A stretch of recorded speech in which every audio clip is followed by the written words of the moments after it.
우리에게 주시는 하나님 말씀 마태복음 4장 1절부터 11절입니다.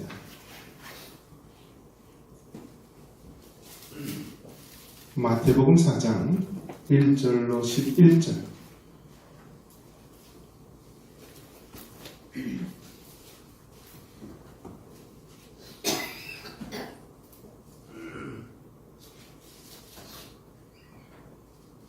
우리 한 절씩 교독합니다. 그때 예수께서 성령에게 이끌려 마귀에게 시험을 받으러 광야로 가사 40일을 밤낮으로 금식한 후에 죽이신지라. 시험하는 자가 예수께 나와서 이르되 내가 만일 하나님의 아들이여든 명하여 이 돌들로 떡덩이가 되게 하라. 예수께서 대답하여 이르시되 기록되었으되 사람이 떡으로만 살 것이 아니요 하나님의 입으로부터 나오는 모든 말씀으로 살 것이다 하였느니라 하시니. 이에 마귀가 예수를 거룩한 성으로 데려다가 성전 꼭대기에 세우고 이르되 내가 만일 하나님의 아들이여든 뛰어내리라. 기록되었으되 그가 너를 위하여 그의 사자들을 명하시니 그들이 손으로 너를 받들어 악이 돌에 부딪히지 않게 하리로다 하였느니라. 예수께서 이르시되 또 기록되었으되 주 너희 하나님을 시험하지 말라 하였느니라 하시니 마귀가 또 그를 데리고 지극히 높은 산으로 가서 천하 만국과 그 영광을 보여 이르되 만일 내게 엎드려 경배하면 이 모든 것을 내게 주리라. 이에 예수께서 말씀하시되 사탄아 물러가라. 기록되었으되 주 너의 하나님께 경배하고 다만 그를 섬기라 하였느니라. 이에 마귀는 예수를 떠나고 천사들이 나와서 수종되니라. 아멘. 잘 되고 있습니다. 잘 되고 있습니다. 말씀과 성령의 능력으로 됩니다. 말씀과 성령의 능력으로 한번 따라해 봅니다. 말씀으로 시험을 이기신 예수님.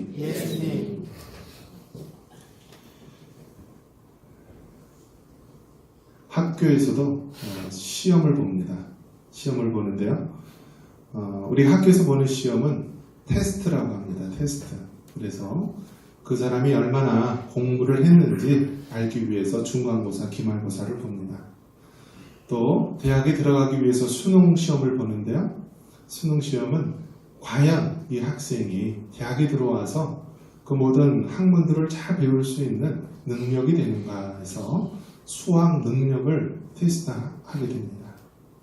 또 직장에서도요, 시험을 봅니다. 직장에서도 이 사람이 과연 회사에 적합한 사람인가, 또 승진을 위한 과정이 있고요.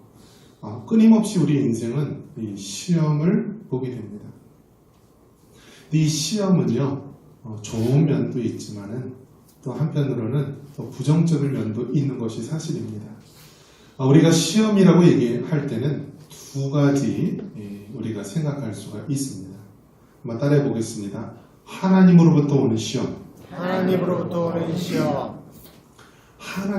오는 시험이 있는데요. 이것은 테스트라고 합니다. 테스트. 또 반대로 사단으로부터 오는 시험이 있습니다. 한번 따라해 봅니다. 사단으로부터 오는 시험.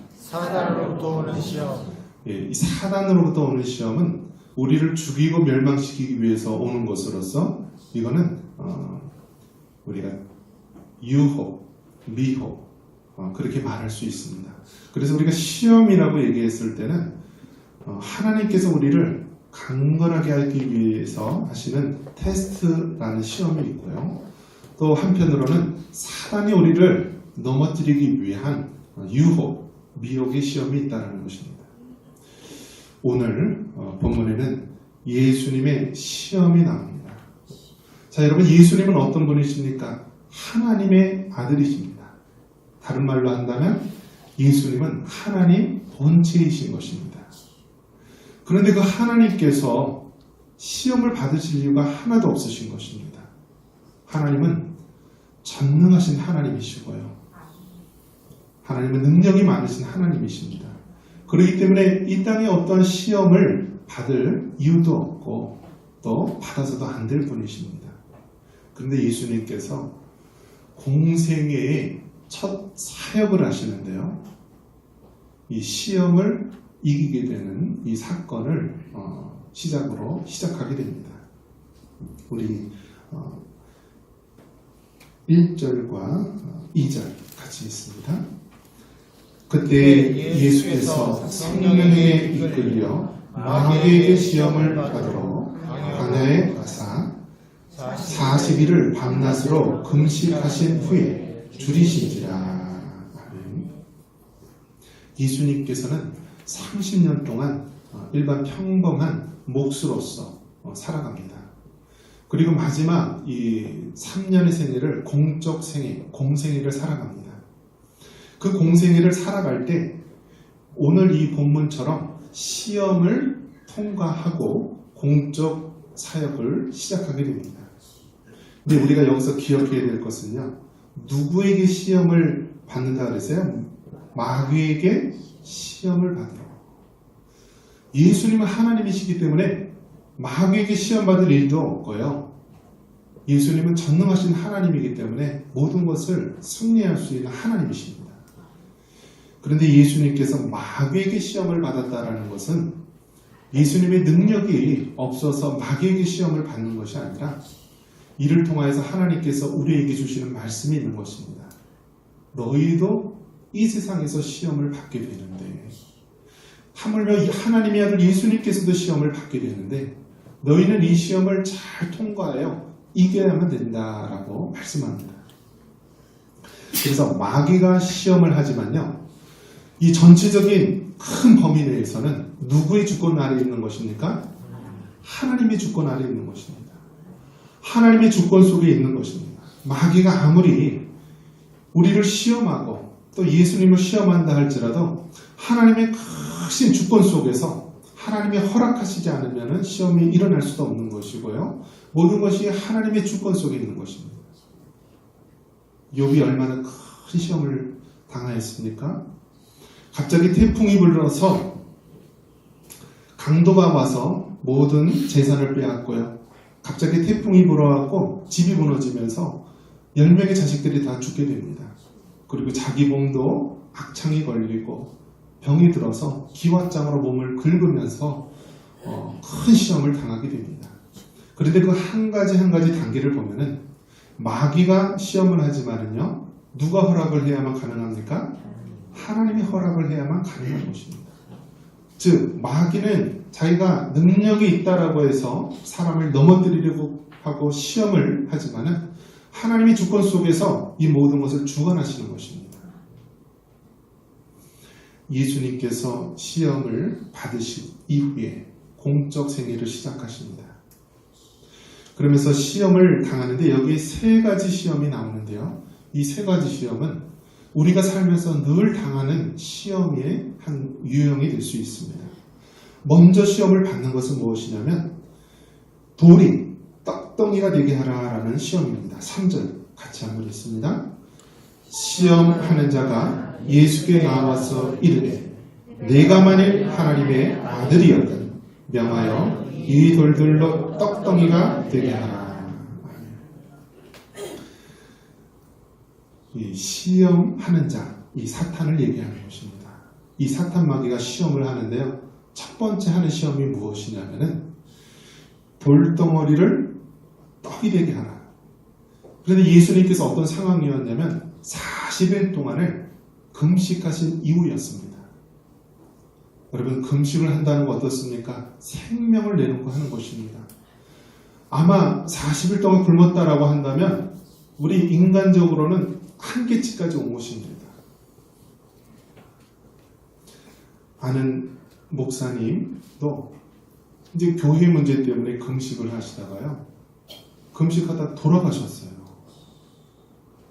여러분, 얼마나 안타까운 일입니까?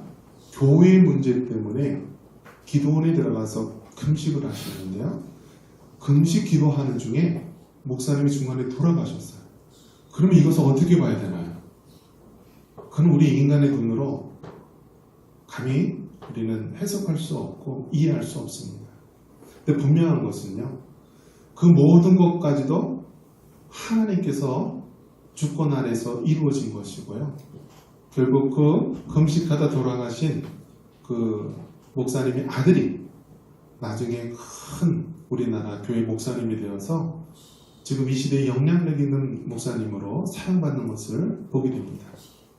그것을 본다면 그 당시에 인간의 눈으로 봐서는 이해 안 되는 일이지만 나중에 우리가 본다면 그 안에서도 하나님의 뜻과 섭리가 있음을 깨달을 수 있습니다. 어쨌든 금식하다가 죽을 수가 있어요. 예수님은 40일 동안 금식한 중이었는데요. 사탄이 나타나서 돌덩어리가 떡이 되게 하라라고 하는 시험을 했을 때 얼마나 육적으로는 간절했겠습니까? 배고픔이 있었을 것입니다. 40일 동안 먹지 못한 그 괴로움이 있을 것입니다. 그리고 예수님은 하나님이시기 때문에요. 얼마든지 말씀으로 이 돌덩어리를 떡이 되게 할 수 있는 것입니다. 그런데 이러한 사탄의 시험, 이것은 우리의 생존에 대한 시험이고요. 우리의 가장 기본적인 욕구에 대한 시험이고 우리가 이 세상 살면서 어떤 면에서 본다면 물질에 대한 시험일 수가 있습니다. 이러한 시험을 당했을 때 예수님께서 사단의 시험을 어떻게 이겼습니까? 우리 4절 말씀 같이 한번 읽습니다. 예수께서 대답하여 이르시되 기록되었으되 사람이 떡으로만 살 것이 아니요 하나님의 입으로부터 나오는 모든 말씀으로 살 것이니라 하였느니라 하시니. 여기서 우리가 봐야 될 부분은요, 기록되었으되라는 것입니다. 한번 따라해 봅니다. 기록되었으되. 기록이 되었다라는 것은 하나님의 말씀, 성경을 말하는 것입니다. 하나님이신 예수님께서 굳이 성경을 인용할 필요도 없습니다. 그런데요, 우리에게 시험을 당했을 때 어떻게 해야 될 것인가? 그것은 사람의 노력으로 힘으로 이길 수 없고 기록된 하나님의 말씀, 하나님이 우리에게 주시는 그 말씀으로 이겨야 된다라고 하는 것입니다. 여기 기록되었을 때 사람이 떡으로만 사는 것이 아니요 하나님의 입으로부터 나오는 모든 말씀으로 사는 것이라 라고 말씀합니다. 이것은 신명기 8장 3절의 말씀입니다. 우리가 시험을 당하였을 때 돌이 떡덩어리가 되게 하라는 시험을 당한 사건, 우리가 이 세상에 살면서 당하는 모든 물질적인 어려움일 수도 있고요, 우리의 생존에 대한 시험일 수도 있습니다. 그럴 때 하나님께서는 하나님의 말씀을 붙잡고 이겨야 된다 말합니다. 기록되었으되 사람이 떡으로만 사는 것이 아니요 하나님의 입에서 나오는 말씀으로 산다라고 하면서 사탄을 대적하여 이겼던 것입니다. 첫 번째는 이 돌이 떡덩이가 되는 사건이고요. 두 번째는 어떤 사건입니까? 자, 두 번째 사건 5절입니다. 5절 같이 한번 읽습니다. 이에 마귀가 예수를 거룩한 성으로 데려다가 성전 꼭대기에 세우고.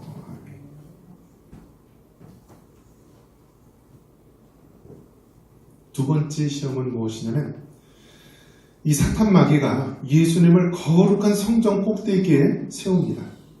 그러면서 하는 말이 무엇이냐면 네가 하나님의 아들이라면 이 성전 꼭대기에서 뛰어내리라.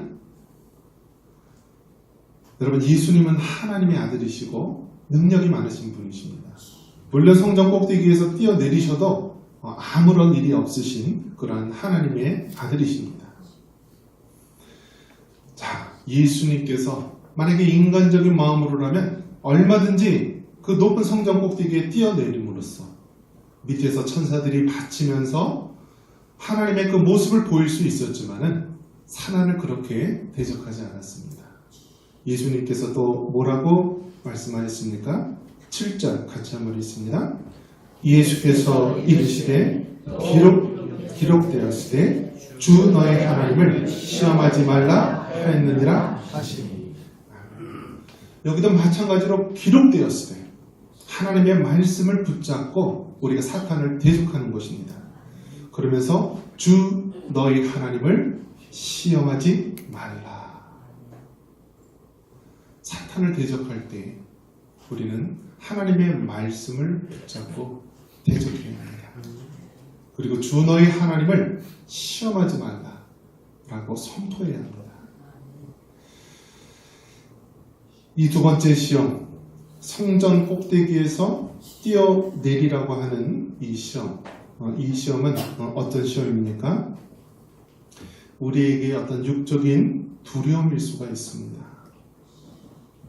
우리가 이 세상에 살면서 만나는 여러 가지 이 두려움, 성전 꼭대기에서 뛰어내려야 한다는 이 두려움, 이 또한 예수님께서는 말씀을 의지하여서 대적해서 이깁니다.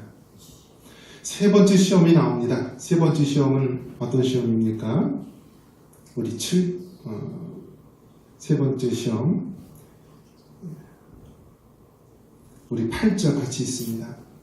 마귀가 또 그를 데리고 지극히 높은 산으로 가서 천하만국과 그 영광을 보여. 세 번째 시험이 나오는데요. 이번에는 높은 산에 올라가서 천하만국을 보여주고 그 영광을 보여줍니다. 그러면서 뭐라고 얘기하냐면 네가 만약 내게 엎드려 경배하면 이 모든 것을 너에게 주겠다 말씀합니다. 하나님께서 우리에게 시험당하는 그 과정을 보여주는데요. 첫 번째 시험은 무엇이나요? 돌이 떡덩이가 되게 하라라는 우리의 생존권, 우리의 물질에 대한 그런 시험이었습니다. 둘째는 성전 꼭대기에서 뛰어내리라. 우리의 어떤 육적인 두려움에 대한 시험이었습니다. 근데 세 번째 시험은요, 천하만국을 보여주면서 나한테 엎드려 절하면, 경배하면 이 모든 걸 다 주겠다라는 것입니다. 미혹에 대한 시험입니다. 여러분, 이 미혹에 대한 시험이 얼마나 힘들고 어려운지 모릅니다.